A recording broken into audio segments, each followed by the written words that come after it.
Recording is on. Bueno, pues hoy también dividiremos la sesión en dos partes. Primero hacemos una presentación de la teoría y después Cristina ha preparado un cuestionario bastante rebuscadillo con algunas preguntas complicadas para ponernos a prueba y a ver qué tal lo hacemos. Eso no lo sabía. Vale. Bueno, no. Yo creo que está muy bien. Luego lo vemos en la segunda parte. Vale, entonces voy a compartir la pantalla como todos los días.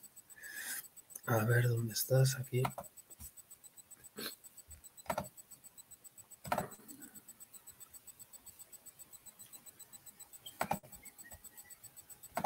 No sé si veis lo que tengo aquí. ¿Veis el esquema del tema? Sí, perfecto. Vale, bueno, pues este es el esquema del tema. En realidad... Yo no lo veo. ¿No lo ves? No. Tema 8, encuesta, introducción, definición. Sí, no.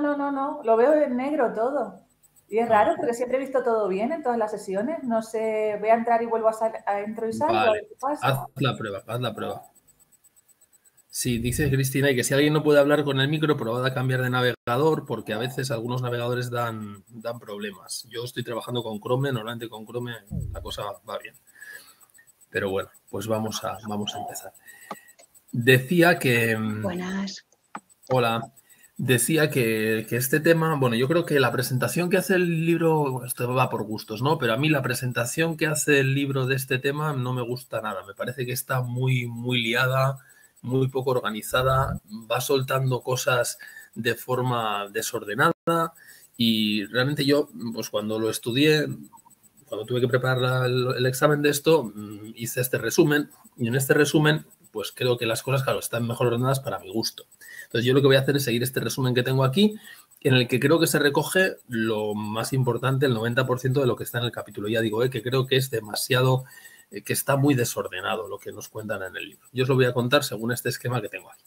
Entonces, bueno, los puntos que aparecen en el capítulo son estos. Hay una introducción, se define la metodología de la encuesta, después nos hablan de los tipos de encuestas que existen, nos describen cuáles son las fases de la encuesta y finalmente nos dicen cómo se puede evaluar de alguna manera la calidad de la encuesta. Entonces vamos a seguir ese esquema, pero ya digo que, bueno, pues igual hay algunas cosas que veis que están en otro orden o que exactamente no se recoge o que se recogen más aquí de lo que se recoge en el libro.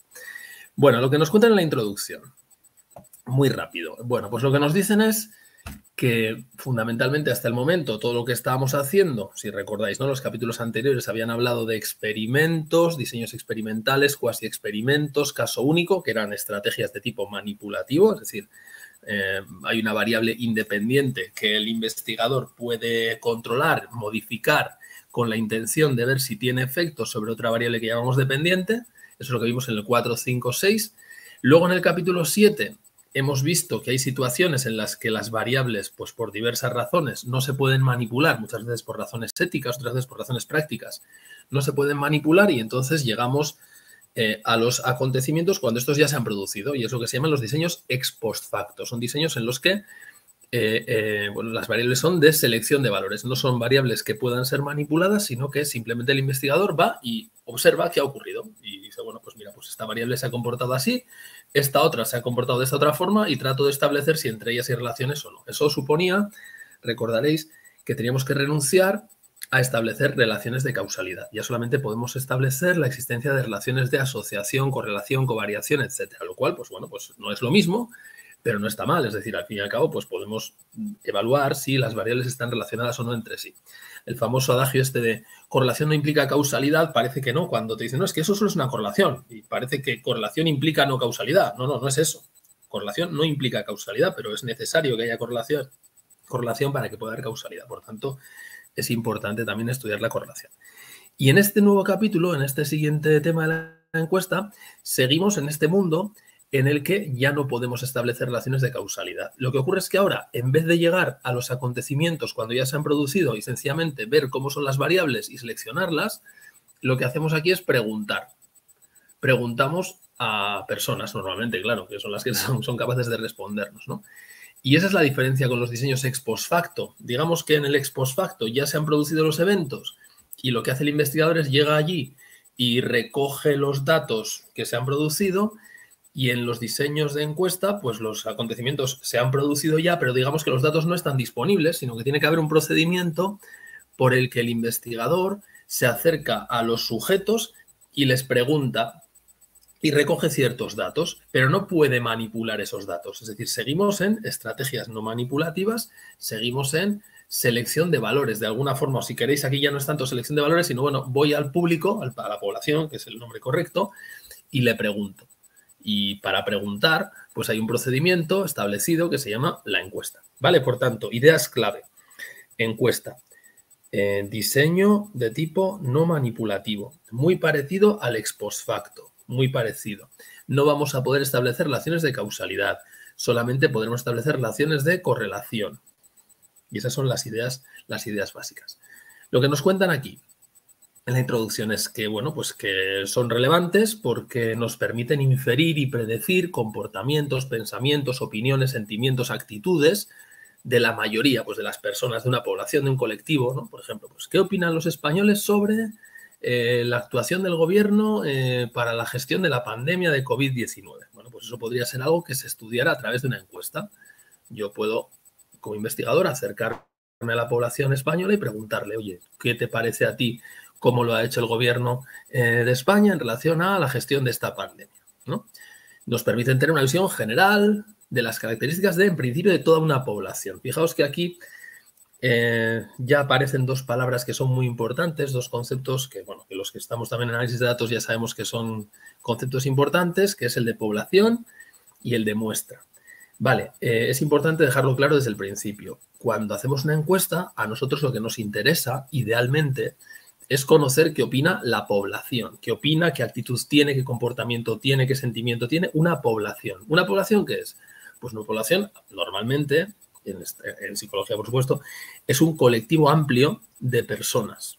En estadística, una población pueden ser más cosas, pero bueno, en el ámbito que nos afecta a nosotros, una población es un colectivo amplio de personas. Por ejemplo, una población podría ser los habitantes, los ciudadanos españoles o los ciudadanos de la Comunidad Autónoma de Andalucía, ¿no? Eso podría ser una población. Es lo que a mí me gustaría estudiar. Es el conjunto de personas cuya opinión o cuyas actitudes a mí me gustaría conocer, evaluar, etc. ¿Y qué ocurre? Hombre, que normalmente estudiar de forma exhaustiva toda una población, lo que se llama hacer un censo, eso se llama estudiar exhaustivamente una población, es hacer un censo, lo dejamos solamente para situaciones muy particulares, ¿no? ¿Cuándo hacemos censos? Hombre, pues hacemos censos cuando queremos tener un padrón de todas las personas que están empadronadas, valga la redundancia, viviendo en una determinada comunidad autónoma. Entonces, sí tenemos que hacer un censo, no nos queda otra, ¿no? O también hacemos un censo cuando son las elecciones, ¿no? No vamos a muestrear a ver qué opina la gente sobre quién debe gobernar. Vamos a preguntar a todo el que tiene derecho a voto, ¿no? Entonces, eso es hacer un censo. Estudiar toda la población exhaustivamente, preguntando a todos y cada uno de los elementos que la forman. Pero evidentemente, hacer un censo es costoso en términos de tiempo, de recursos financieros, de recursos económicos para poder llegar a todo ese colectivo.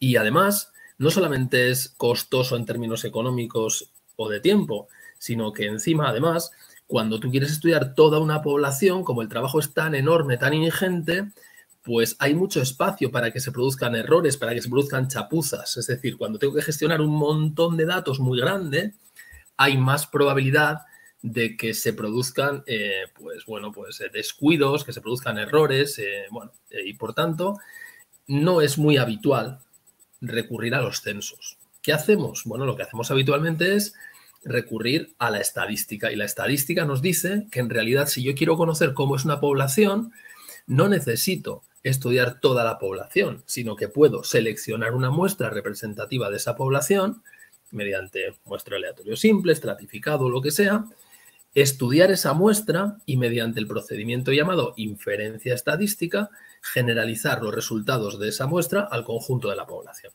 Entonces es lo que nos cuentan aquí, ¿no? Dice aquí, ¿no? Normalmente no se estudia toda la población, no se hace un censo, sino que se toma una muestra representativa de ella. Y a partir de esa muestra representativa se infiere, mediante los procedimientos que nos cuentan en análisis de datos en el tema 9 y 10, se infieren esos hallazgos de la muestra al conjunto de la población. Vale. Nos cuentan aquí en la introducción también que hay distintos tipos de encuesta. y nos van a contar pues, posteriormente que realizar un procedimiento de encuesta pues, supone diseñar un cuestionario, fundamentalmente, que ya veremos qué quiere decir esto, y que hay que tratar de evitar cometer determinados tipos de error de los que ya hablaremos. Vale, hasta aquí comentarios, preguntas.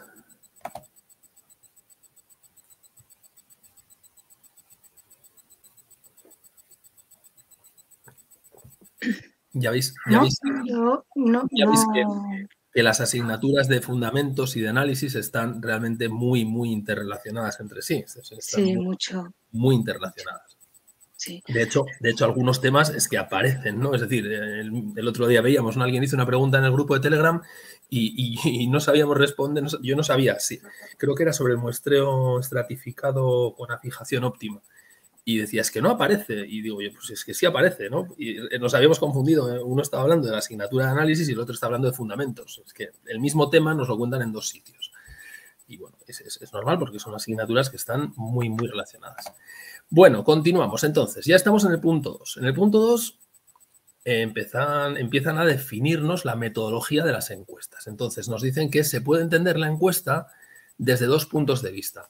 Como una metodología de investigación o como una simple técnica. Cuando se habla de una técnica, se habla, pues bueno, esto en el capítulo creo que era el 1 o el 2, nos hablaban de técnicas, modelos, etcétera. Una técnica es pues una especie de herramienta a disposición del investigador, ¿no? Entonces, si pensamos en la encuesta como una humilde técnica a disposición del investigador, en realidad de lo que estamos hablando cuando hacemos referencia a una encuesta, nos estamos refiriendo al cuestionario. Entonces nos dice aquí, ¿no? Cuando hablamos de la encuesta como técnica de recogida de datos, estamos hablando del cuestionario. ¿El cuestionario qué es? Pues bueno, ya sabemos que es un cuestionario porque seguramente todos hemos sufrido alguno, ¿no? Nos han llamado por teléfono alguna vez a casa o nos ha venido una persona a la puerta y nos ha dicho, oye, tiene 10 minutillos que le quiero hacer unas preguntas.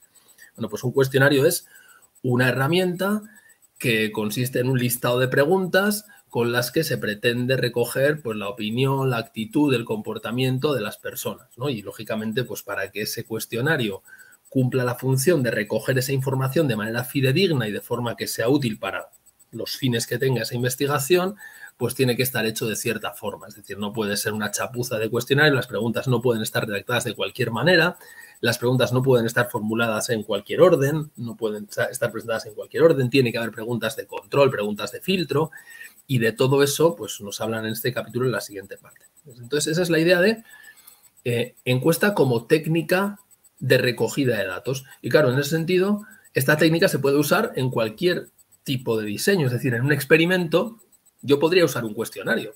Es decir, fijaos que empezamos ya a hablar de mezclar cosas, ¿no? Es decir, en un diseño puramente experimental yo puedo usar un cuestionario. Imaginad el típico experimento en el que tenemos un pretest, una administración de un tratamiento y un post-test. Bueno, pues el pretest puede ser un cuestionario.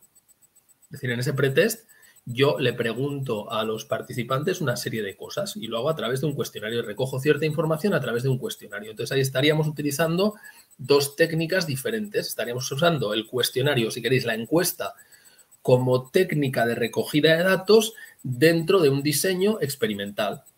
Esto no tiene por qué sonarnos raro. Perfectamente posible. ¿Vale? A eso se refiere aquí. El uso de la encuesta en su papel de mera técnica como sinónimo de cuestionario. ¿Pero es fiable? Hombre, pues si se hace bien, sí, claro. Si se hace bien, puede ser perfectamente fiable. Es decir, en ocasiones tú tienes que recoger información de los participantes que no puedes recoger de otra manera más que preguntándoles. Y entonces necesitas pues, diseñar un cuestionario, es decir, un listado de preguntas y recoger esa información. ¿Es fiable? Pues depende. Si lo haces bien, sí. Y si lo haces mal, pues no. Yeah. Vale, esta es una idea importante. El libro lo recalca bastante. Es decir, la idea de que el cuestionario, la encuesta puede ser sinónimo de cuestionario cuando hablamos de técnica, una pura técnica de recogida de datos.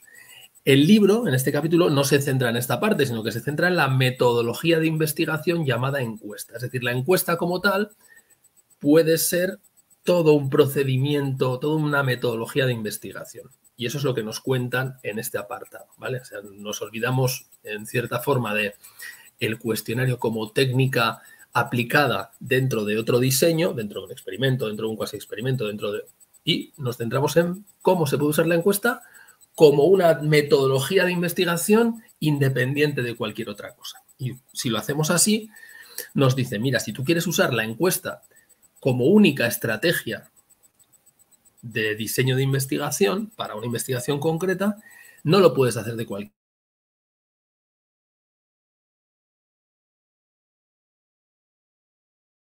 ¿Se me ha colgado solo a mí o a vosotras también? A mí también. Vale, ok. No escucho nada. Vale, no, se acaba de... Sí. Lo que no sé si Juanjo lo sabe. Juanjo, ¿estás ahí? Estoy, os oigo, pero... Ok. Ahora sí. Sí. ¿Ahora sí? A lo Sí, mejor ahora es por las cámaras, yo voy a apagar la mía. Sí, ahora sí. Voy a apagar la cámara por Sí, si es acaso. que las cámaras hacen que... Por eso nunca la pongo.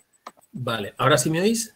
Sí, perfecto. Vale, Perfectamente. gracias por avisar, porque si no uno se queda aquí hablando. Yo os estaba oyendo, decís es que no se le oye, digo, pues yo les oigo pues perfectamente. Nada, Bueno, ya está. pues nada. Sigo, Bueno, decía, pues apagado la cámara. vale, decía que el libro se centra en la parte de usar la encuesta no como una técnica dentro de otra técnica, o sea, no como una técnica para recoger datos dentro de un experimento o de un cuasi experimento, sino en vamos a usar la encuesta como herramienta o como metodología de investigación única, es decir, voy a diseñar está pensando el libro en este capítulo, está diciendo, vamos a diseñar una investigación que utiliza como herramienta o como metodología única la encuesta. Y en ese caso nos dice, si quieres hacerlo así, si quieres usar la encuesta como metodología de investigación, no lo puedes hacer de cualquier manera, es decir, tienes que seguir una serie de pasos.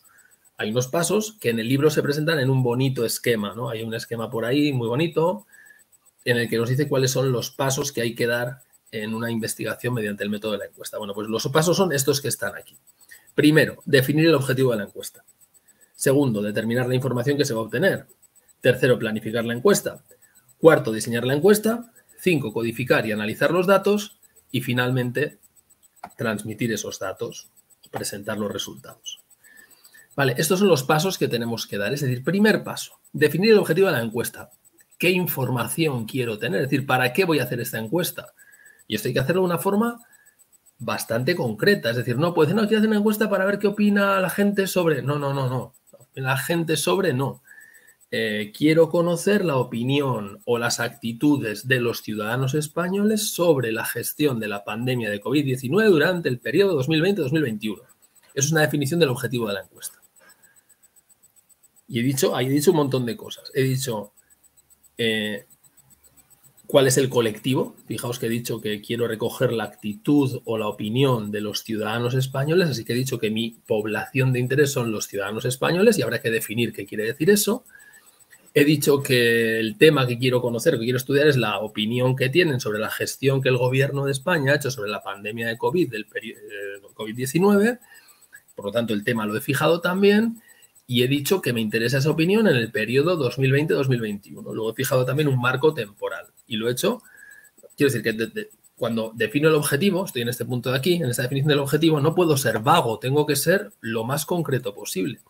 Porque esta definición de objetivo es la que va a ir definiendo, la que va a ir determinando todo lo que viene después. Una vez que yo tengo el objetivo, ya sé qué información quiero obtener con esa encuesta. Es decir, fijaos que en ese enunciado que yo he hecho el objetivo, ya sé qué información quiero tener.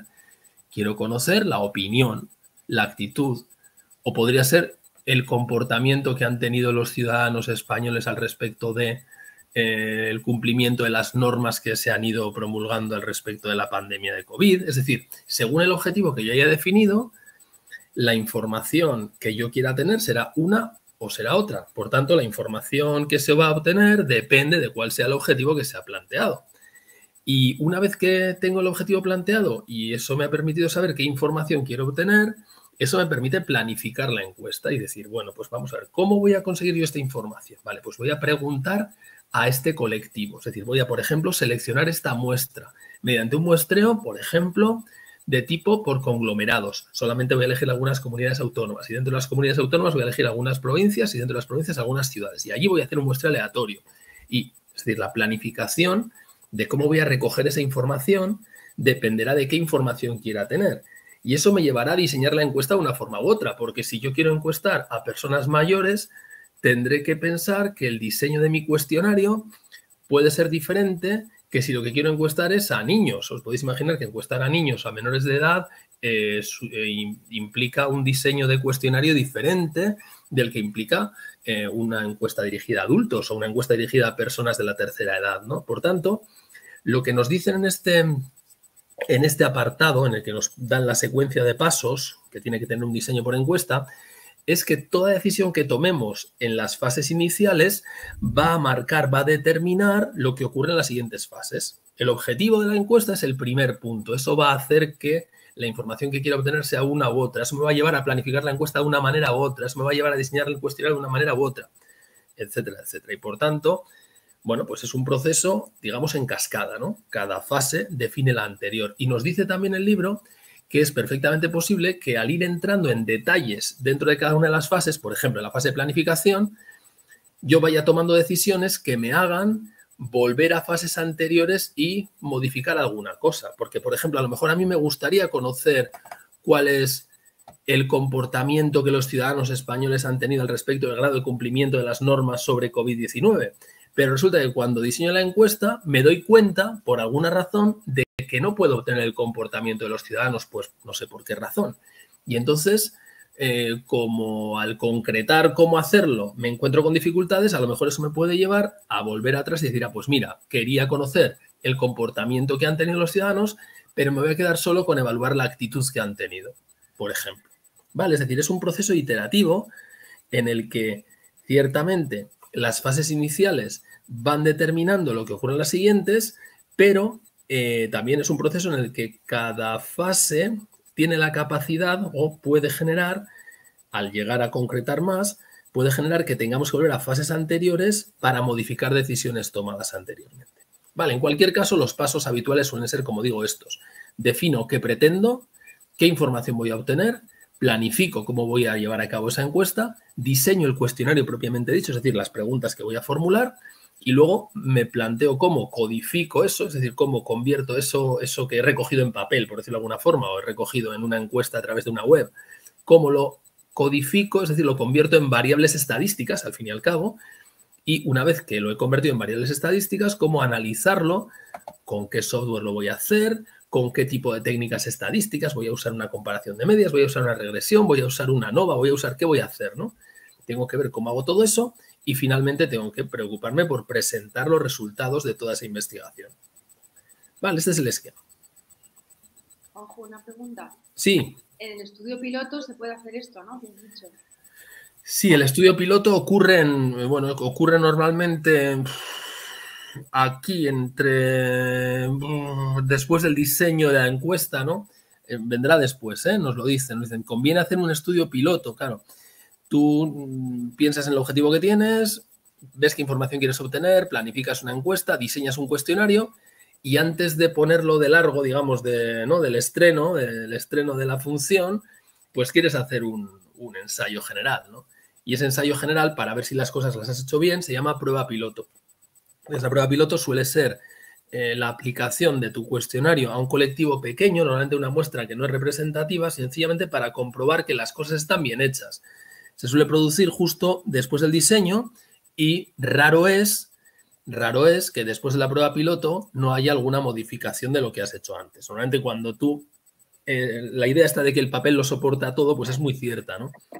Tú cuando estás sentado en la mesa de tu despacho planificando y pensando cómo hacer una encuesta, pues todo va fantástico, diseñas el cuestionario, todo va genial, pero cuando ese cuestionario lo presentas a un colectivo y lo tiene que realizar, te das cuenta de que hay frases, hay preguntas que no se entienden, cosas que tienen doble sentido, el cuestionario es muy largo, se aburren y entonces eso te lleva normalmente a reformularlo y a cambiar un poquito las cosas. Raro es que después de una prueba piloto no haya un cambio en el diseño.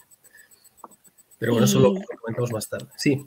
Y estos cambios que tienes que hacer porque estás viendo que no está bien diseñado, no está bien, bueno, no diseñado, sino como para ir hacia atrás, ¿no? O sea, la necesidad de ir hacia atrás.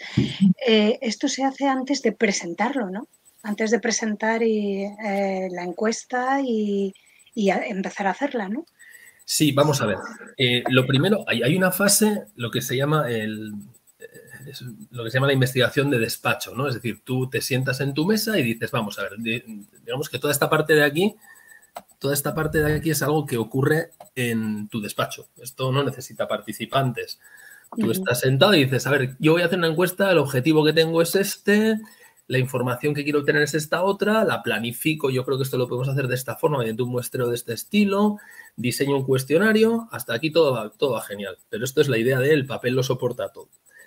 Ahora, claro, tú esto lo tienes que, al final el objetivo de todo esto es crear un cuestionario para conseguir que una serie de personas te respondan. Con lo cual, el momento de presentar ese cuestionario se tiene que producir en algún momento, ¿no? En algún momento tiene que ocurrir que tú presentes ese cuestionario y alguien lo responda.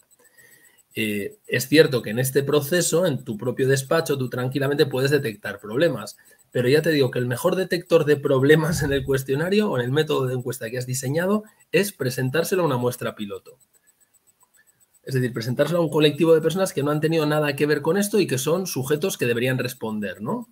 A esa encuesta. Lo ven y dicen, buf, esto es larguísimo, me aburro muchísimo, las preguntas no se entienden. Oye, ¿qué quieres decir aquí cuando dices no sé qué? Y entonces te das cuenta de que todo ese trabajo que tú has hecho en tu despacho, pues era bien intencionado, estaba muy bien pensado, pero cuando lo enfrentas a la realidad, pues bueno, es mejorable. Y entonces en ese proceso de mejora, pues lógicamente vuelves hacia atrás, cambias lo que haya que cambiar y repites la prueba piloto o ya directamente te lanzas a lanzar el cuestionario de forma general.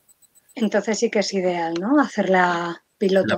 Yo no puedo recomendar otra cosa que hacer una prueba piloto. Es decir, a mí me ha tocado dirigir bastantes tesis y cuando tesis de doctorado y bueno, trabajos de fin de grado y cosas de estas, y los estudiantes normalmente no quieren hacer una prueba piloto porque, bueno, pues todo esto es trabajoso, ¿no? Este diseño del que estamos hablando aquí es trabajoso. Dicen, oye, vamos a lanzar ya este cuestionario y digo, quieto, parado.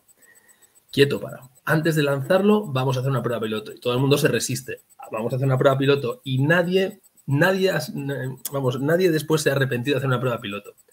De los casos que yo he tenido, de las experiencias que yo he tenido. Nunca, jamás. Porque siempre la prueba piloto ha detectado algún error importante en el cuestionario, por muchos ojos que lo hayan mirado antes. Claro, es como un ensayo general. Es un ensayo general y en ese ensayo general pues se ven las tramoyas se ve el andamiaje que está por detrás y se ven algunos andamiajes que dices, madre de Dios, esto que he hecho aquí, esto está fatal, no se entiende nada, qué pregunta, cosas obvias que se han pasado completamente desapercibidas al que ha diseñado el cuestionario, al supervisor y a todo hijo de vecino, hasta que se ha sometido a la prueba. ¿Y cómo le funciona al público? Claro. Entonces el público lo prueba y dice, pues muy bien o muy mal. Y ya te digo que nunca me ha pasado que no me hayan dicho, oye, esto se puede mejorar por aquí, por aquí, por aquí, por allá. Lo cambias y luego todo va mejor. Claro, pero es eso. Gracias. Es eso, o si no, metes la pata más adelante y tienes que... Claro. Es que el problema que puedes tener si no haces la prueba piloto, efectivamente es el arrepentimiento post-cuestionario, que dices, ahora que ya he lanzado mi cuestionario y me han respondido 2.000 personas, resulta que me doy cuenta de que la pregunta no sé qué no se entendía en absoluto. Y entonces todos estos 2.000 datos que tengo no valen absolutamente para nada. Es que eso es peor, o sea... Claro, por eso digo, es que... 100.000 ensayos generales. Claro, si no te das cuenta, si no haces una prueba piloto con antelación... Pero bueno, como esto en todo, es decir, esto también es aplicable a los diseños experimentales, ¿no? Antes de realizar el experimento, vamos a realizarlo en pequeña escala con un colectivo pequeño de personas para ver que todo funciona bien.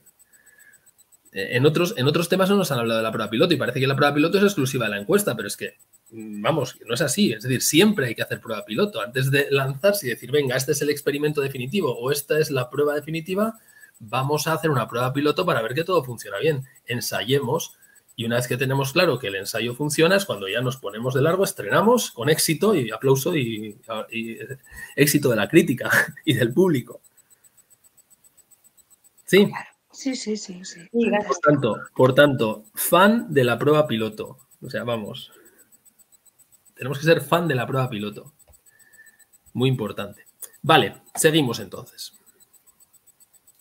Bueno, Vamos a ver, ¿qué más nos dicen por aquí en este punto 2? Nos dicen que el método de la encuesta se usa con el fin de conocer características de una población, ya lo sabemos, y las relaciones entre estas a partir del estudio de una muestra representativa, también lo sabemos. Permite estudiar características no directamente observables, claro, porque aparte de lo observable, lo que podemos ver, pues podemos preguntar, ¿no? Lo no observable lo preguntamos. Y por supuesto aquí siempre está la eterna duda. ¿Y las personas son sinceras en sus respuestas? Pues depende. A veces sí y a veces no. Y depende de los temas, pues somos más sinceros o somos menos sinceros. Entonces, pues ciertamente hay temas que no pueden ser estudiados mediante encuesta, o que si son estudiados mediante encuesta tienen que ser estudiados de una forma especial, ¿no? Quiero decir, lo observable, pues lo observamos y lo apuntamos, pero lo no observable lo tenemos que preguntar.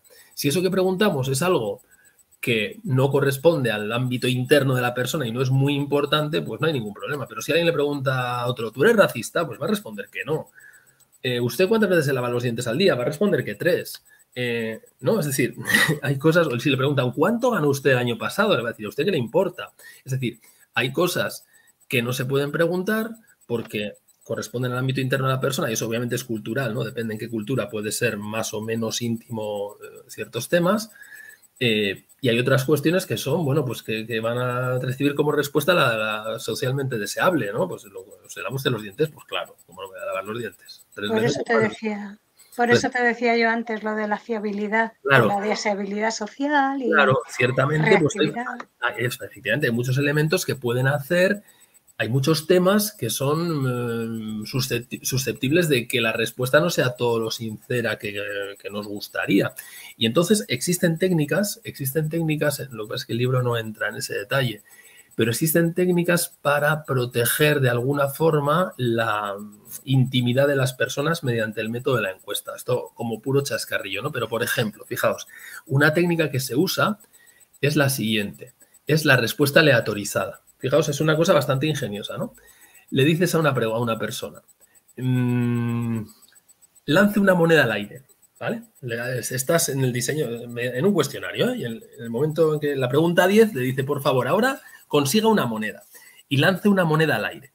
En caso de que salga cara, respóndame a la siguiente pregunta. Y la pregunta puede ser, ¿ha estado usted encarcelado en los últimos 15 años? Os podéis imaginar que es una pregunta que las personas en general no queremos responder en una encuesta, ¿no? Una pregunta muy íntima. Y si ha salido cruz, respóndame si su DNI acaba en 8, ¿sí o no?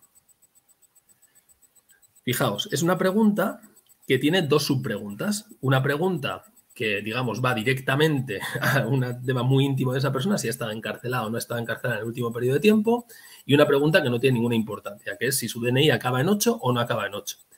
¿Qué ocurre? Hombre, pues que cuando esa persona lanza la moneda, puede salir cara o puede salir cruz. Como yo no sé si ha salido cara o ha salido cruz, es decir, como el investigador no sabe si ha salido cara o ha salido cruz, el encuestado se siente perfectamente libre de responder sí o no a si ha estado encarcelado, si le ha salido cara o si su DNI acaba en 8 o no acaba en 8.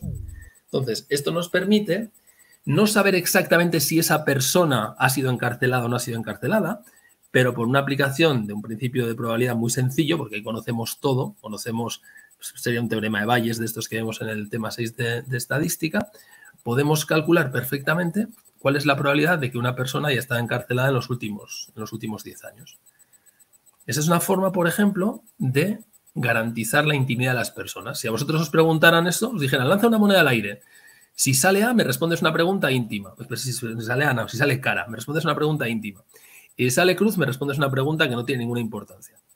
¿Esto os parece que eso permitiría a las personas responder con sinceridad?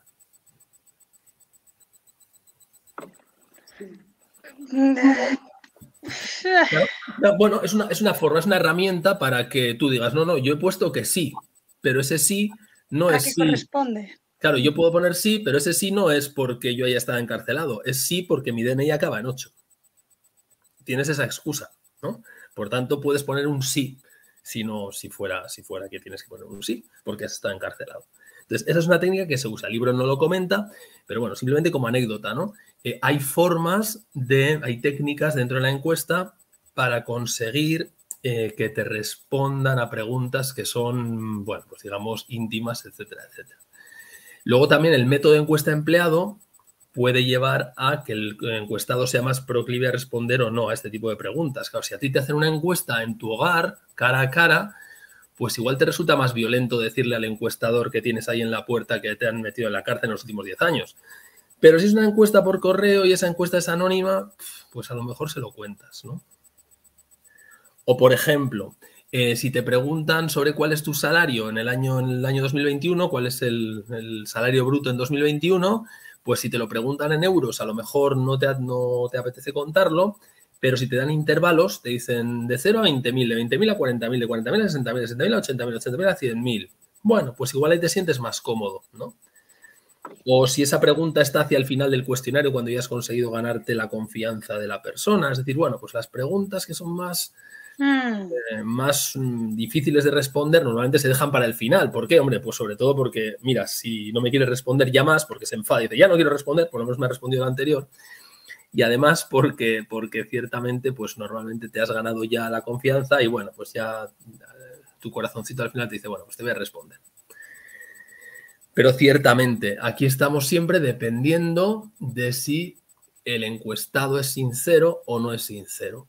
Y claro, ¿qué podemos suponer? Pues bueno, pues podemos suponer que no es demasiado sincero y que tendremos que corregir los resultados de las encuestas, ¿no? Bueno, esto es típico, ahora ha sido muy famoso, ¿no? Dios mío, estas encuestas que hacen de los barómetros de intención de voto, etcétera, ¿no? Y que si la cocina que se hace con las encuestas electorales, etcétera. Bueno, es que es evidente, ¿no? Los votantes de los distintos partidos políticos no tienen la misma tendencia a mentir. Es decir, no es lo mismo ser votante de un partido que ser votante de otro, sobre todo en ciertas comunidades autónomas. Podéis imaginar, por ejemplo, tema delicado, pero bueno, me da igual. En la época de plomo dentro en el País Vasco, cuando aquí había una banda de maleantes que se dedicaban a pegar tiros y si le preguntaban a alguien en la calle a ver si votaba algún partido que no fuera de la cuerda, pues os podéis imaginar que todo el mundo mentía, obviamente, ¿no? Nadie decía sí, obviamente. Por tanto, no era lo mismo decir, pues he votado al partido, pues no sé, al partido dominante en Euskadi, que no le costaba a nadie decir que eso era así, que decir que tú eras un votante de otro partido que no era el más, digamos, el más bienvenido en el entorno, ¿no? Entonces, lógicamente, como las mentiras no están homogéneamente repartidas en todas las circunstancias, pues hay que buscar otra serie de variables que permitan aventurar, inferir, a ver, esta persona que me está contando esto, pero además por su nivel de renta, su nivel de estudios y por lo que me está contando en estas preguntas que le he hecho, pues voy a deducir que me está contando que ha votado al partido azul, pero en realidad vota al partido morado, por ejemplo. Por poner dos colores, al azar, me he dicho azul y morado, esto rojo y verde, vamos. Vale. Yo por lo que recuerdo cuando vivía allí, el silencio también. El silencio, efectivamente, silencio. Bueno, vamos a dejar el asunto. Bien, pues eso es lo que hay, ¿vale? Otro tema importante, sí que esto es interesante. Dice el libro que, claro, que la encuesta es una estrategia de tipo no manipulativo, ciertamente, ¿no? Nosotros como encuestadores no manipulamos, no modificamos el valor de una variable independiente, pero eso no quiere decir que no tengamos también un efecto sobre el encuestado. Es decir, hay el famoso principio este que dice que, claro, si tú vas a medir, si tú cada vez que mides algo, en realidad lo estás modificando. Cuando mides algo, lo estás modificando. No puedes medir algo sin modificarlo. Esto parece un poco absurdo, pero es así. Por ejemplo, fijaos, cuando nosotros tenemos un recipiente con agua, ¿no? Y queremos medir la temperatura de ese recipiente con agua, ¿qué hacemos? Yo tengo una olla con agua y quiero medir a qué temperatura está ese agua. ¿Qué tengo que hacer? Pues meter un termómetro, ¿no? Sí. Meto un termómetro en el agua y dices, pues ya está. Si yo meto un termómetro en el agua, eso mide la temperatura y no afecta a la temperatura del agua. Pues no, mentira. Porque cuando tú metes el termómetro en el agua, lo que ocurre es que se dilata el mercurio que está dentro, por tanto le está restando calor a la masa de agua que está ahí y eso hace que la temperatura del agua se reduzca de forma imperceptible, ciertamente. Pero cualquier medición hace que la cosa que estás midiendo se modifique. Y aquí pasa exactamente lo mismo. Si yo le pregunto a alguien, oiga, ¿qué opina usted sobre la gestión del gobierno sobre la pandemia? Y resulta que esa persona vivía feliz, totalmente ajena a la pandemia y totalmente ajena a la gestión del gobierno y totalmente ajena a todo. Y de repente esta pregunta le hace empezar a plantearse, ostras, pues es verdad, pues no me ha gustado mucho, pues ostras, pues yo creo que... Y de repente su opinión se ve alterada, se ve modificada, se ve al menos puesta en cuestión, ¿no? Eso es cierto y eso ocurre. Por tanto, hay que tener en cuenta que cada pregunta que hacemos al encuestado modifica algo en ese encuestado y, por tanto, que el orden de las preguntas no es algo inocente, no es algo inocuo, es decir, es algo que tiene efectos. Si yo hago una pregunta, esa pregunta que hago afecta a la siguiente pregunta y afecta a la siguiente y afecta a la siguiente. El orden en las preguntas no es banal, no es inocuo. Hay que tener cuidado con eso, porque cualquier pregunta modifica de alguna forma la actitud, modifica la opinión. Vale. Se me ocurre que igual es una tontería, pero igual también definir el objetivo también sería a considerar para no... Bueno, esto lo dice el libro, efectivamente, dice, hay que definir el objetivo y no hay que hacer más preguntas de las estrictamente necesarias. Esto al final, fijaos que está todo relacionado con la reactividad también que ya hemos tratado antes, ¿no? No hay que preguntar más de la cuenta, no hay que preguntar por preguntar, hay que ser muy cuidadoso porque si tenemos en cuenta cuál es nuestro objetivo con esta encuesta, definirá qué información queremos obtener y de ahí las preguntas concretas que queremos hacer. Y ya está, no preguntemos más, porque cualquier otra pregunta que hagamos va a modificar la opinión. Por tanto, efectivamente, lo dices muy bien. Yo creo que centrarse en cuál es el objetivo es clave y no salirnos de ahí. Oye, ya que estoy aquí, le voy a preguntar, ¿usted qué talla de zapato tiene? Pero si esto iba sobre opinión sobre la gestión de la pandemia. Pero bueno, como ya tengo un cuestionario, pues voy a preguntar más cosas. Pues no. No preguntes más de lo que necesitas saber. Vale. Bueno, vamos avanzando. Tipos de encuestas. Bueno, pues ahora empieza aquí la clasificación habitual en la que nos van contando un montón de cosas, pero vamos, esta parte es muy sencilla, ¿no? Según la cobertura, censales, ¿qué será? Pues censales que estudia toda la población. Muestral, pues muestral es la que estudia una muestra de la población. Lo más habitual, que sean muestrales, obviamente. Y ese muestreo, pues se puede hacer mediante, normalmente lo que nos interesa es que sea una muestra representativa, porque no olvidemos que lo que nos interesa es estudiar la población. Lo que pasa es que lo hacemos a través de la muestra. Y como lo hacemos a través de la muestra, querremos que esa muestra sea representativa de la población, porque si no, no podríamos generalizar. Entonces, ¿cómo lo hacemos? Normalmente con un muestreo de tipo probabilístico, un muestreo aleatorio simple, estratificado, conglomerados, pero el libro, bueno, pues nos propone otras opciones. Hay una tablita por ahí en la que nos habla de muestreo incidental, muestreo de rutas aleatorias. Bueno, hay una tabla, le echáis un vistazo y tampoco hay más información. Después, según el objetivo que tengamos, el objetivo de la encuesta. Bueno, pues aquí nos dicen que hay de dos tipos, descriptivas y analíticas. ¿A qué llama descriptiva el libro? A la que busca conocer cómo es. Es decir, bueno, lo descriptivo, ¿no? La idea de descriptivo es sacar una foto. Esta es la realidad, las cosas son así. Y, lógicamente, la población, insisto, siempre nos interesa la población, aunque estudiemos la muestra porque no nos llega para más. Y el objetivo analítico buscaría no solo describir cómo son las cosas, sino cómo se relacionan las cosas entre ellas. Es decir, el descriptivo sería, mira, la población tiene estas características, hay tantas mujeres, tantos hombres, opinan esto otro, bla, bla, bla, bla, se han comportado así, se han comportado de esta otra manera, eso sería puramente descriptivo. Y lo analítico buscaría conocer qué relación hay entre características. Por ejemplo, ¿hombres y mujeres opinan diferente respecto a la gestión del gobierno sobre la pandemia de COVID-19? Bueno, pues ahí hay una relación entre variables, que sería género relacionado con la opinión que tiene sobre la gestión. Mejor en hombres, mejor en mujeres, igual en hombres y en mujeres. O, por ejemplo, ¿el nivel de estudios tiene algo que ver con la opinión que tienen las personas sobre la gestión de la pandemia? Resulta que las personas que tienen un nivel de estudio superior opinan, por ejemplo, que la gestión ha sido peor o que ha sido mejor.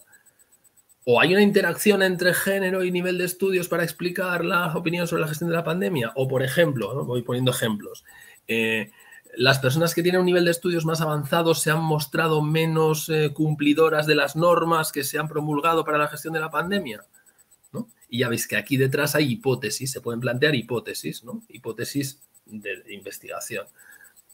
Podría ser, por ejemplo, hombres y mujeres. Podríamos decir, por ejemplo, los hombres se me ocurre una tontería, los hombres se han mostrado menos cumplidores de las normas y las distintas leyes que las mujeres, por ejemplo. O las personas de más edad se han mostrado más cumplidoras que las personas más jóvenes. Pues sería una hipótesis que podríamos estudiar mediante una encuesta. ¿Vale? sería analítico. Cuando hay relación entre variables, analítico. Cuando solamente se describe cómo es, descriptivo. Y ya está.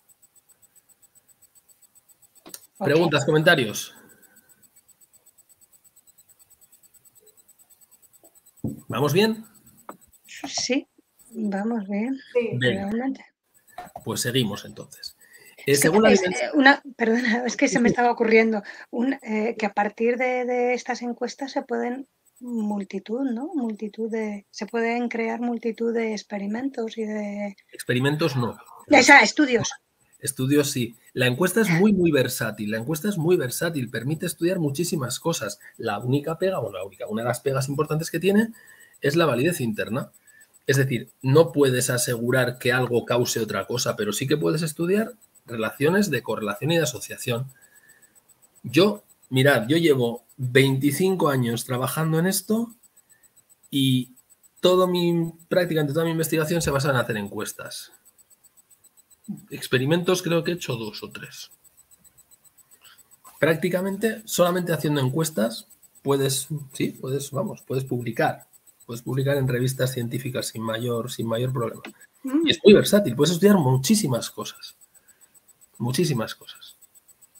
Así que efectivamente, sí. Sí.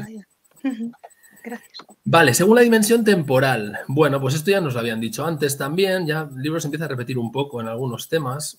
Esto ya salió, ¿no? Hablábamos de que puede haber estudios que son transversales, lo que llamamos cross-section, ¿no? O sea, hacemos un corte transversal y estudiamos hoy, en un único momento, a día 25 de agosto de 2022, cuál es hoy la opinión sobre no sé qué cosa. Pues la gestión de la pandemia. ¿Cuál es hoy? Eso sería un estudio de tipo transversal. Se recogen los datos en un único momento. Bueno, pues ya sabéis, en este caso pues no hay problemas de efectos historias, no pasan estas cosas. Lo mismo que veíamos en el tema de los ex post facto, ¿no? Porque es que es lo mismo. Fijaos que esto se puede aplicar al ex post facto perfectamente igual. Yo puedo observar, sin preguntar, puedo recoger datos hoy y ya está. Eso sería un estudio ex post facto de tipo transversal. Si hago una encuesta hoy y ya no hago más, sería una encuesta transversal. Es exactamente el mismo concepto. O también veíamos que en los estudios ex post facto había estudios que se alargaban en el tiempo, ¿no? Y hablábamos de paneles, y hablábamos de series temporales o tendencias, y hablábamos de diseños evolutivos y estas historias. Pues aquí pasa exactamente lo mismo.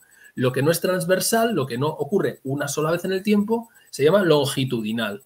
Es decir, se recogen los datos mediante encuesta, en este caso, porque estamos hablando de la encuesta, a lo largo del tiempo. Lo recojo hoy, en agosto, y en septiembre, y en octubre, y en noviembre, y en diciembre. Lo recojo hoy en 2022, y en 2023, y en 2024, y en 2025. Eso es longitudinal. Lo contrario, transversal. Transversal una sola vez, longitudinal muchas veces en el tiempo. Y dentro de estos diseños longitudinales nos dicen que hay 2 posibilidades. No hay que liarse mucho. Hay una posibilidad que es lo que llaman encuestas de panel y otra que es el diseño de series temporales o tendencias. ¿Cuál es la diferencia? Pues que en la encuesta de panel el colectivo es siempre el mismo. Igual que pasan los ex post facto, ¿os acordáis? Esto ya salía allí. Yo recojo un conjunto de personas y les pregunto hoy, y a los mismos les pregunto dentro de un mes, y a los mismos les pregunto dentro de otro mes, y a los mismos dentro de otro mes. Bueno, ¿qué problema tiene eso? Bueno, pues evidentemente tiene sus ventajas, ¿no? Pues puedes ver el efecto de maduración porque son las personas que van cambiando y lo puedes detectar. Detecta el efecto cohorte porque las personas, ahí no ocurre que la edad y la fecha de nacimiento se confundan, sino que son cosas diferentes, por tanto no hay efecto cohorte. Tienes un problema de repetición de pruebas porque se aburren, ¿no? Se aburren de responder siempre las mismas preguntas. Hay que tener en cuenta que hay un sesgo de la muestra. Los panelistas son voluntarios normalmente porque, claro, someter a esta tortura a alguien pues es algo que no está pagado y entonces normalmente son personas que tienen un perfil especial que están dispuestos a hacer este tipo de cosas, no son representativos de la población y algunos se aburren y dicen, oye, ya está bien, ¿no? Ejemplo de esto, los paneles de audiencias de televisión, por ejemplo, o los paneles de consumidores, ¿no? Decíamos el día pasado.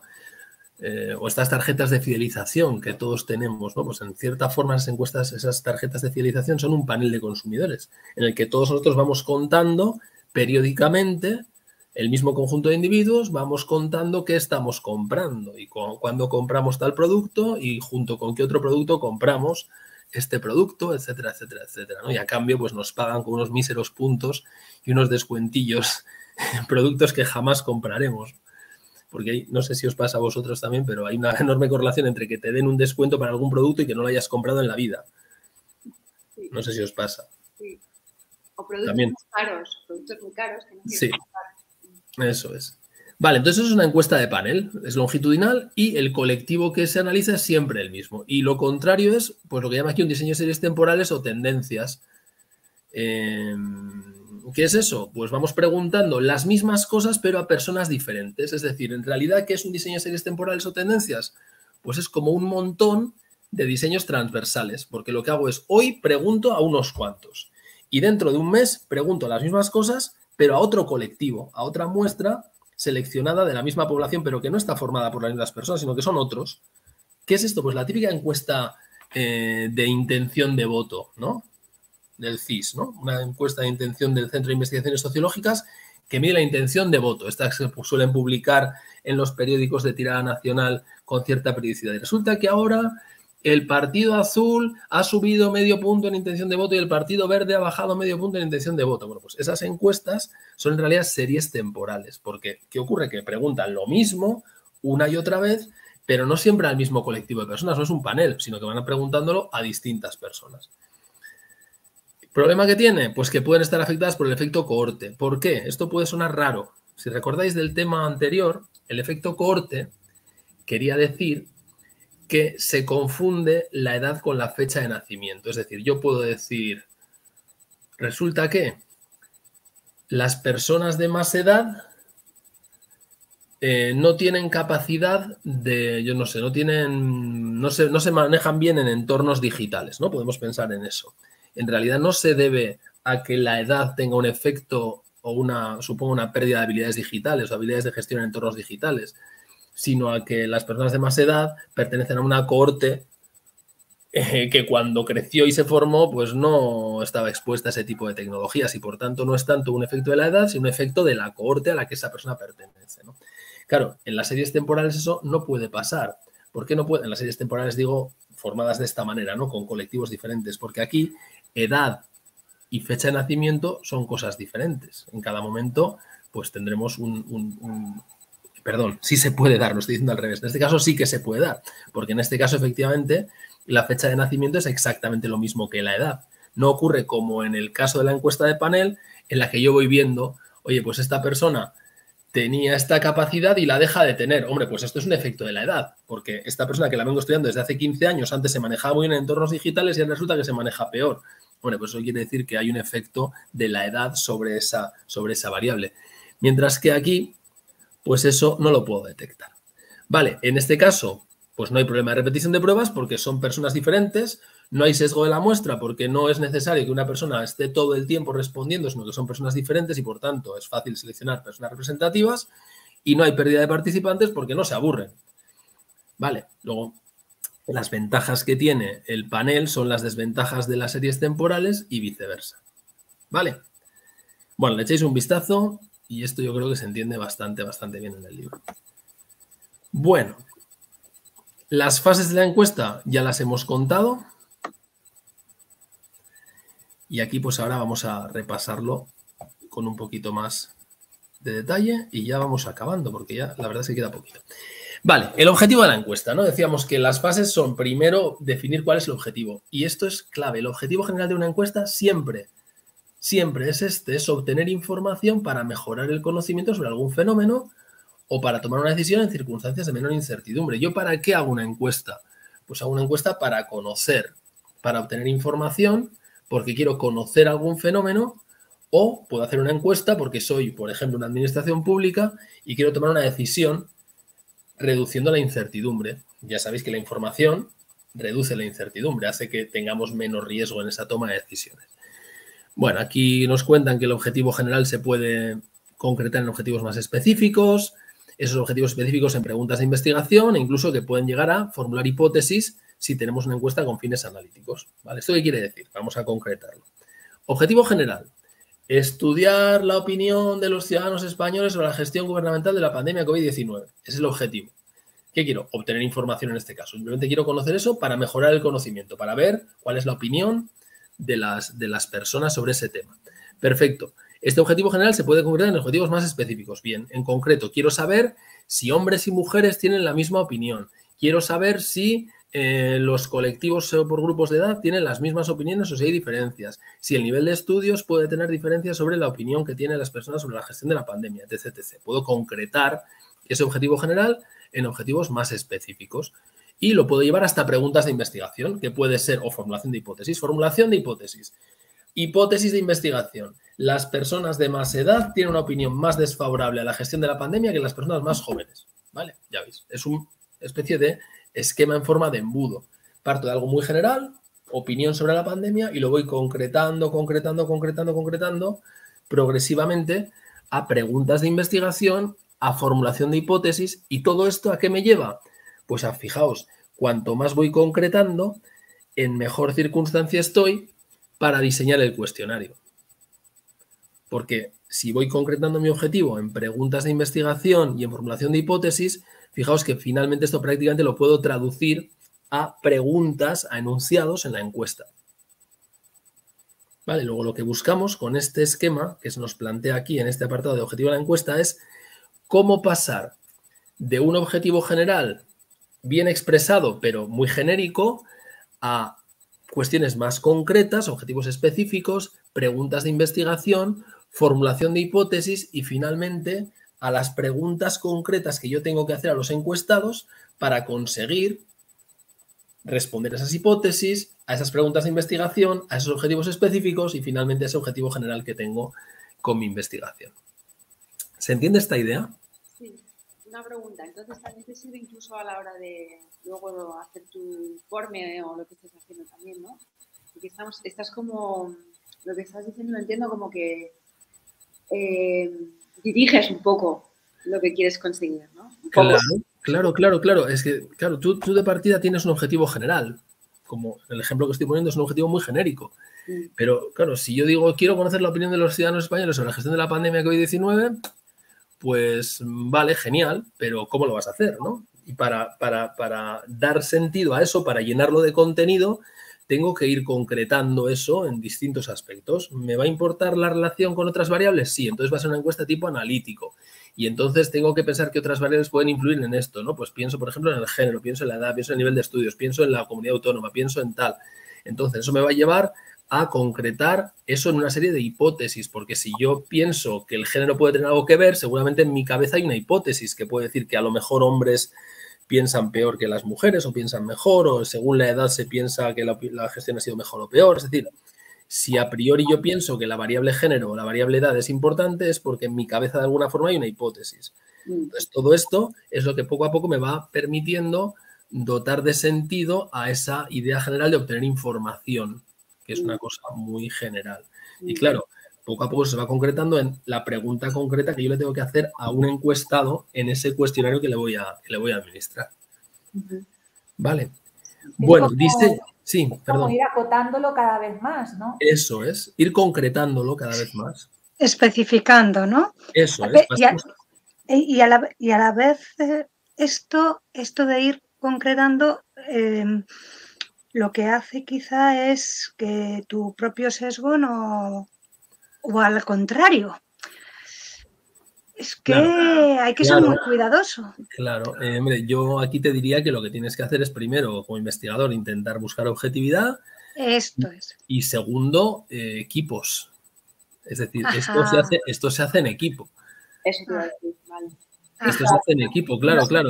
Yo siempre que he hecho esto lo he hecho con 2 compañeros, siempre. Con 2, hemos hecho muchísimas cosas juntos y con otros, pero siempre en equipo. Yo nunca jamás en mi vida he hecho nada solo. Nada de esto lo he hecho solo, porque me parece que el sesgo que puedes introducir es enorme. Entonces necesitas juntarte con personas que sean, a poder ser diferentes de ti, que opinen distinto y que vean otras perspectivas. Entonces, sí. Justo como en la vida. Efectivamente. Pero sí, claro, si tú estás solo y si piensas en diseñar una investigación mediante método de encuesta, pues o eres muy, muy cuidadoso o yo creo que ni así. Vas a introducir tu sesgo personal, pero quieras o no. porque es imposible abstraerse de eso. Entonces necesitas que haya alguien que te diga, oye, se te está yendo la pinza hacia la izquierda, hacia la derecha, o hacia arriba, hacia abajo. Levanta un poco el pie al acelerador, aquí, ¿no? Sí, sí. Necesitas que te maticen. Sí. Así que, vamos, yo en esto te diría, equipo es clave. Equipo y muestra piloto. La muestra piloto también es muy importante, porque en la muestra piloto también salen cosas. Se ven, dices, ostras, aquí se me ha ido la mano. Pero el equipo es clave. Genial. Vale, seguimos. Diseño. Bueno, se emplea la palabra diseño en dos sentidos, ya lo hemos dicho, ¿no? De forma restringida, pues elaborar el cuestionario, que es una cosa que parece, pues muy fácil, ¿no? Hacer un cuestionario tiene que ser fácil. Pues no, de fácil nada, es muy complicado. Y de forma general, el diseño se refiere a todo el procedimiento, ¿no? Entonces, luego hablaremos en el apartado 4.2.1, se habla de cómo se hace un cuestionario, nos dan algunas recetas, pero de forma general hay que tener en cuenta hay que tomar una serie de decisiones, ¿no? Entonces, ¿qué decisiones hay que tomar de forma general para administrar, para hacer un diseño mediante encuesta? Pues mirad, hay que responder a estas preguntas. Primero, ¿quién es la población? Es decir, ¿a quién me gustaría preguntar? Entonces, fijaos,